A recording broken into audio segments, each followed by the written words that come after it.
Well, good morning, sir. Good morning to you, sir. Happy Friday. You're a little fuzzy. There we go. There he is. All right. Happy Friday. It is sunny finally here in Finally. Texas. We were frozen in last weekend and first part of this week we were still kind of frozen. Yeah. It's been down in the 50s here, so What was that?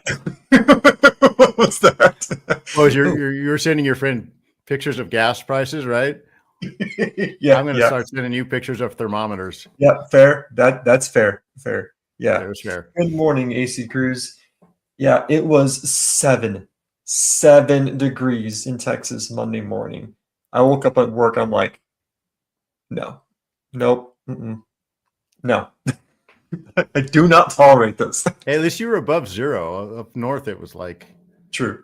I heard it was minus 50, and I'm like, I've been at minus 40 below. I thought I was gonna die. Yeah. Well, it's funny they say that because last Friday I wasn't here because I was at my brother-in-law's wedding. He got married last Friday. And he got married right before the weather started to turn really bad. But I got into a little debate with one of my family members because he was saying he prefers it being cold. You can always put on layers, right? I'm polar opposite. I'm like, look, you can put on layer after layer, and if you're still cold, There's nothing you can do. then what? What do? I get it. People don't like the heat, but with heat, if as long as you hydrate, drink water and Gatorade on a regular basis, you'll be just fine. Right. And I'm speaking from experience. I've been in 140-degree weather in the desert, and I was just fine. Well, I doubt you were just fine, but you were Well, I was because I would rather gear. be in, like I said, I would rather be in 140 than minus 40. Yes. Yeah, minus 40 Phoenix was criminal. That was like life threatening. Now, I will admit, dry heat is always better than humid heat. I will admit that. Well, the first time I went to Phoenix, AC, it was 119. So, and people survive. They live just fine. Yeah. As long as the AC is going. Yeah, true.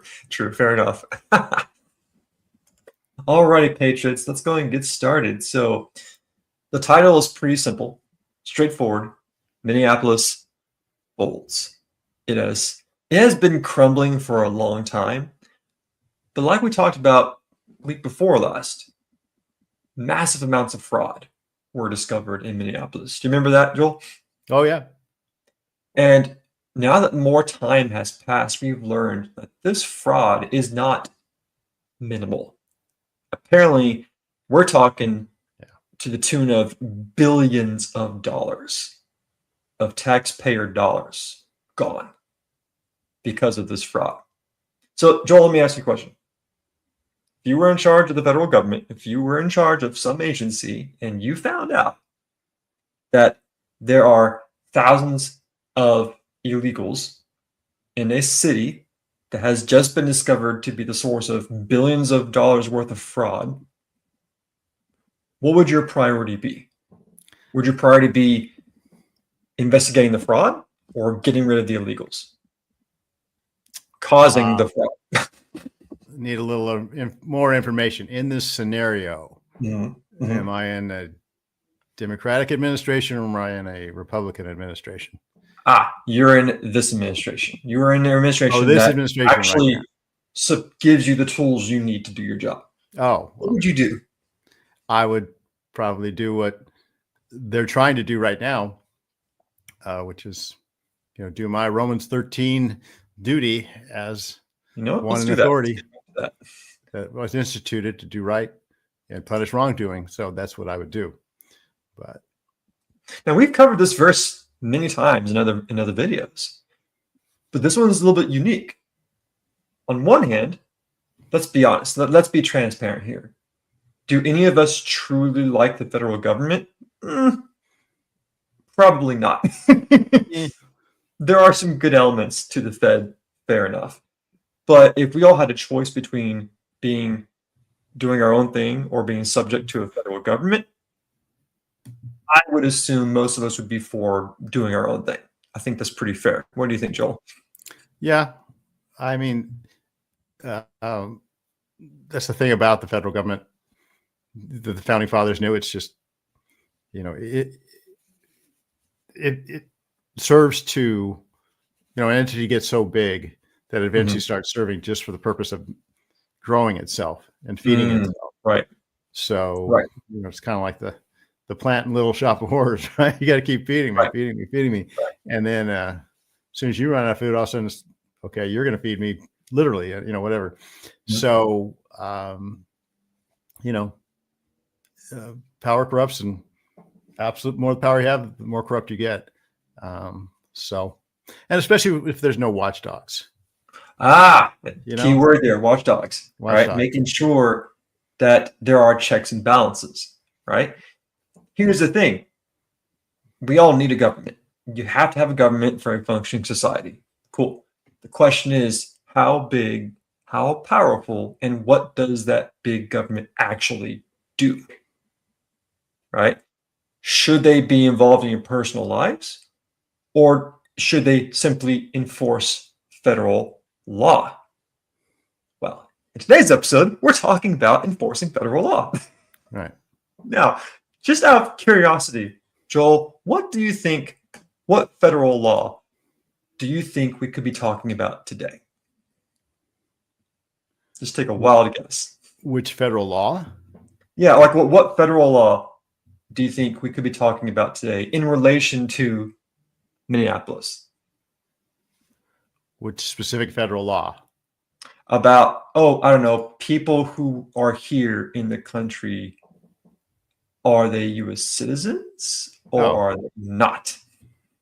Well, yeah, I guess, I don't know, which is there could be several, but it's basically immigration law or bingo. Yeah, immigration law. A category of federal law, yes. Well, it's like if someone is here illegally, what has been happening for before the current administration to what's happening now, let's do a quick compare and contrast. What did we see on a daily basis under Biden? We saw people pouring across the border that's about a way south of me. Thousands a day. Well, thousands a day, millions in total. Yes. Flowing in, not just from Mexico, mind you. We're talking all over the world. Yeah. Okay. Flowing in. Right. Nothing to do stop it. And yet, all of a sudden, now, when was the last time you heard about thousands pouring in the border? You don't. And we don't see it here. Like I said, San Diego County, where I am, is ground zero along the Texas border, right? Sure. Where the border fence is. So, and Florida, same thing. Yeah, Florida, and even the Canadian border. We talked with Lucas about that a while back, right? Right. So yeah. And so the thing is, I'll be playing some videos here in a minute. What's ironic about all of this is we are kicking out way more illegals from red states than we are these blue states. But the reason why is because local law enforcement do their job and assist federal agents do their job. Right. And somebody made the point. I was watching that the reason ICE is not really trained to deal with mobs and protesters and people that's the job of the local police departments to keep these people off of ICE so they can do their job. Right. But what happens when local government officials tell their local police forces do not assist federal agents? Yeah. Well, first off, you're breaking the law by doing that. First off, but people get hurt. People get hurt. Secondly, you create an environment that's going to lead to riots, not just protesting, violent agitators, violent riots. Now, this episode, we're not going to go deep into the issues between the residents and the ICE agents, but we are going to look at the big picture as far as how this happened, how it transpired, and how the federal government responded. So let's get into this now. Here we go.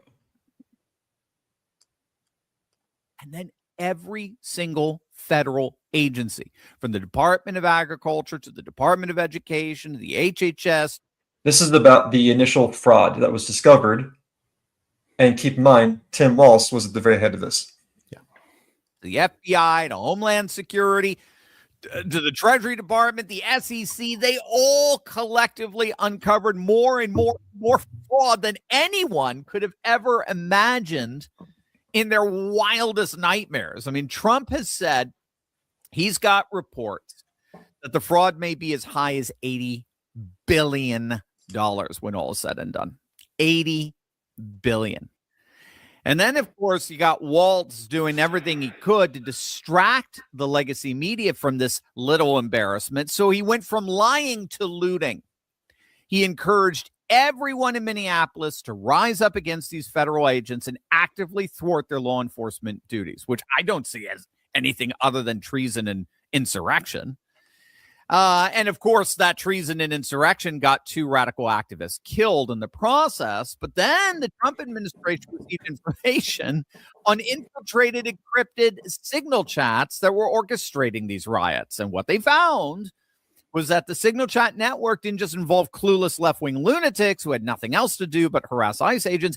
No, the network included Minnesota government officials and even members of Tim Walz's own administration. For example, Amanda Kohler, a campaign strategist for Tim Walz. She's been featured prominently within the network as an active participant. Evidence suggests Minnesota Lieutenant Governor Peggy Flanagan may have been involved at the highest levels. And then here's the kicker to make it even worse. Investigators have found donor lists showing foreign money funding these organizations. That's right. Foreign involvement in a coordinated effort to obstruct federal law enforcement. How do you spell treason? And so let's take a step back for a moment. What happened? Well, fraud was discovered in Minneapolis. The governor of the state of Minnesota, instead of investigating it, he just called it a conspiracy theory. He just blamed racism on it, right? How dare we question? But then more federal agencies got involved and discovered, hey, Minneapolis is the ground zero of all this. And there just so happens to be a crap ton of illegals there. You know who we're going to send? We're going to send in ICE to kick all these people out and bring some accountability. But what did the governor do? He supported the riots. He went out and told people, hey, you know what? Don't listen to the Gestapo. Police officers, don't you dare assist federal agents. No. Then the riots started happening. And thankfully, it could have gotten a way worse. But then everything started imploding on itself. And so here's where it gets good. You have the city that is on fire. That's not literally on fire. We have the city that's collapsing because terrible leadership. And then all of a sudden, I think earlier this week, Tim Walz finally caved and told the local law enforcement, hey, actually, you guys need to do your job. Actually, you guys need to assist the feds. And all of a sudden, what happened, Joel? Yeah, the police officers started assisting them. You had to think that the Minneapolis police had to be a really tough situation for them to be in. Just stand back. I know at one point they were kind of facing off. They were told to actually physically resist ICE, but you had to know that the Minneapolis police their leadership, or maybe their leadership is just as corrupt. I don't know, but the rank and file, it had to kill them to stand back and see that they couldn't help their brothers in law enforcement. And the mayor of Minneapolis, same thing. He was like, don't you dare assist them. Yeah. But then when pressure kept mounting, it's like, okay, you know what? No, you guys need to do your job. Assist the feds. And I just wonder how much of that pressure came from inside the police itself. And they said, So we're not standing by and watching this. We're supposed to do our job. We're supposed to help these, because the law enforcement community, it doesn't matter what branch you're in or what service you're in, they want to have each other's backs. Of course. So here's what happened. At the heart of getting walls to buckle was the flooding the zone strategy. That's what Border Czar Tom Homan has been talking so much about of late.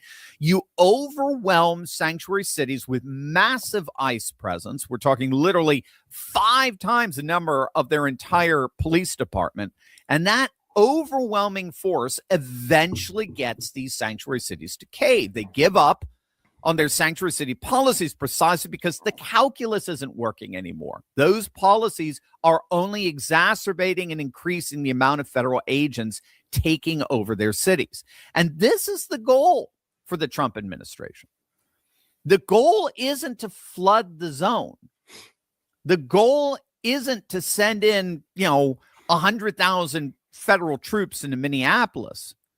The goal is to get cities like Minneapolis to drop their sanctuary city nonsense and cooperate with federal officials so as to remove as many illegal migrants as possible as quickly as possible. That's the goal. That's the ultimate vision of all of this. This whole term of sanctuary city, not only is that a direct violation of federal law, but the thing is, so many blue cities have been getting away with it. But when you overwhelm that city with federal presence and you tell them, hey, we are here to do our job and enforce law and order, and if you do not follow the law, this is what's going to happen. And so I guess, Joel, my question for you is, how could have all of this been avoided? How could Minneapolis not be ground zero for all this craziness? Oh, Minneapolis is crazy anyways. Right. It's like you're adding on to a whole level of crazy. Yeah, this is the same. This is the George Floyd city, right? So I think yeah, so. it was Minneapolis. Yeah. So I don't know, maybe like I said, you thought it was cold down where you are. Minnesota is just, they call it Minnesota cold, right? So I really don't know. I don't really understand what is it about Minnesota? It's kind of like this odd state in the Midwest where it doesn't seem to have Midwest values. So, and why Somalis would want to go there? There has to be a lot of money for them to go there. Yeah. Because if you grew up in Somalia, lived in Somalia, the last place you'd want to go is Minnesota. Well, and here's the thing too. It's like the goal is to tear down this city's sanctuary status. Well, the whole concept of that is a sanctuary city. It was supposed to be a safe place for illegals. If they get arrested for whatever reason, the local law enforcement did not have to tell the feds. They could just let them go. And the feds were like, what? Seriously? Like, that's literally our job. Right. But the problem is, when your city gets overwhelmed with federal agents who are there to do their job, and when your local law enforcement eventually assists them and do their job, and when your state leader says, I'm dropping out politics altogether at a very convenient time, when all this comes to light, what's the lesson? What can we learn from this? What do you think is the biggest lesson from all of this, Joel? The biggest lesson? Well, I don't know. I really honestly don't know what you're getting at, Ben. But the thing I see about this is there's two different dynamics going on here. The protesters, well, obviously the immigrants are there. It's a big scam perpetrated by all levels of Minnesota law government, right? That goes from the governor all the way down. And the protesters and the rioters, basically, is what they really are paid Marxist agitators who have, so this is the chance before the midterm election for the Democratic Party to get some good footage of, their narrative. All of a sudden now we like states' rights, Right. Yeah. So, and honestly, I don't like to see, the federal government having to go into any place with a show of force. Sure. I mean, that's just not what the United States is all about. Right. So, and again, seeing a woman got shot and killed, Right. She was completely in the wrong, but it's still Well, a life woman. was still lost. Yeah, it's still a woman, and we don't like that. There's just something inside of ourselves. So, what you can learn, what I can learn from this stuff is there's no limit to what the left will do to get back into power.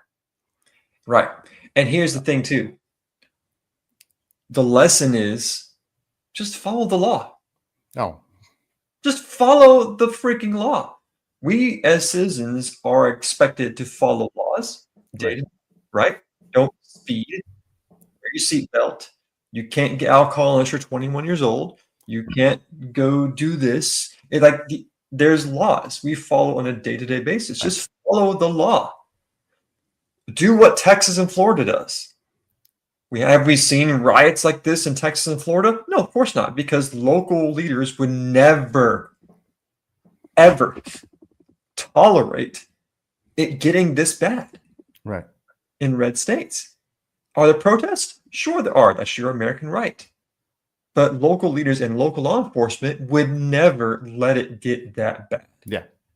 And so when ICE comes in and does their job, it's supposed to be get in, get out, do your job, go home.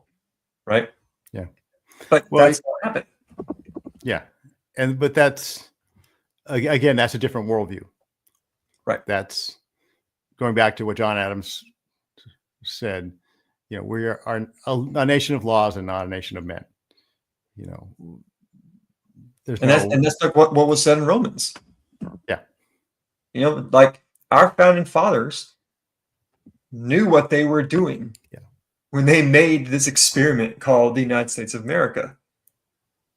Did they have all the answers? No, but they knew what they were doing when it came to making a government of the people, for the people, by the people, but you still needed the rule of law. Right. To function. Well, yeah. But minimal. They were states' rights. Right. Believers. Right. And so, a light touch from the federal government should be the norm. Right. So it's when the local governments do not do their part. Right. And that's when the Fed's like, fine, we'll just overwhelm you with federal presence until you do your job. Right. Yeah. So that's the legal side of it and the operational side of it. Unfortunately, there's also the media side of it and the public opinion side of it. And that's touch and go. I mean, there's so much lying and so much misinformation going out, and so much manipulation of this.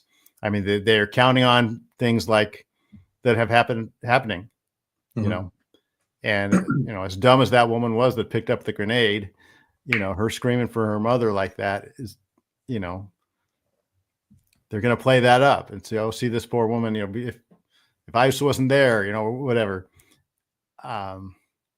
So I don't know. I don't know how the situation seems to have calmed down. But we've seen some pretty ugly stuff, and it had enough of an effect where I think going forward, we might see some more of it. So, and the thing is, of course, we don't want to see it. We don't want to see what happens when these protesters become agitators, then they become rioters. There's that process, right? But of course, it doesn't help when you have a media that hates you, that that despises you and wants to make these events seem like they're justified when they're absolutely not. Why? Because they go against the law. Right. It's that simple. But the problem is, rules for thee, not for me. That's been the left's mantra for years. Right. We expect you to follow the law, but don't ask us to follow the law, because then it goes against the narrative. Yeah. And again, there's the whole thing of going into a church. Your churches, every church should now have a plan. What do we do if this happens? Right. And they should be telling their congregations what to expect. Right. If such and such happens, this is what you do. This is where you go. This is who steps in front of whatever. I go to a church with a bunch of Marines and law enforcement, I pity the fool that comes into my church, but right. A lot of churches don't have that. And, so that whole episode did not necessarily hurt their movement, so this is a worldview clash, and it's a full-on values clash, and everybody's talking about civil war, and hopefully Walt's caving in like this will put it quash that for now. But as these midterms coming up are just gigantic, and their impact, and they will do everything they can. Well, and we've seen how far they'll go. Yeah, they'll go further than this. Yes, and let me just give a quick little reminder here. I found this photo that speaks volumes. I want to list off some names about people who have died tragically recently. And there were no riots. There were no cities burned to the ground. The left didn't care about Urnia Zadkruska. I think she was the girl that was stabbed to death on that bus or train. Yeah. The left didn't care about Charlie Kirk. The left didn't care about Austin Metcalf. The left didn't care about that National Guardsman who got shot in D.C. But they burned cities to the ground over a woman who tried to assault federal agents. Let that sink in. Yeah. And again, I'm not saying that people on both sides are perfect. No. There are many flaws on the right as well. It's just, think about that for a moment. You do not see people on the right burning cities to the ground and rioting when they don't get their way. You never have either. Always has been on this side. Yeah. I didn't get my chicken tendies, so I'm going to burn the house down. That's what it is. And if you have people in your lives, people who are watching, listening, if you have people in your lives who are like that, help them. Love them, care for them. But if they do not want your help, if they want nothing to do with what's right and good, then you need to also keep your distance. Because who knows what's going to happen around them. If they don't get their way, you already know they're going to go down a path that's going to lead to destruction. And that, as Christians, is something we need to be mindful of all the time. You're not going to get your way. Things are not going to pan out for you. That you will never get your dreams all the time. That's not going to happen. Right. The only thing that's guaranteed to us is if you beg for forgiveness, repent. The guarantee is we will be able to see our King one day. Right. That's it. That's the only promise. That's the only thing you're guaranteed. Right. And the governments are instituted by that King, right, to do good and to enforce law, not to enrich you with other people's money in a scam, Right. So that's the end goal. That's the fundamental worldview difference between what government is for and what it's not. So. Bingo. Well, sir, on that note, it's time to go. Fast. Great weekend, Joel. You too. Stay warm. Lucas, Ace and Cruz, everyone here. Have a great weekend. God's in control. Amen. See you next week. Take care, guys. Bye. Hey, it's Joel here. If you enjoyed this, you know what to do. go ahead and hit that like button, subscribe, and share it with someone who might need to hear it. And if you disagree or have a different thought, please leave a comment. I'd love to hear what you think. Thanks for watching.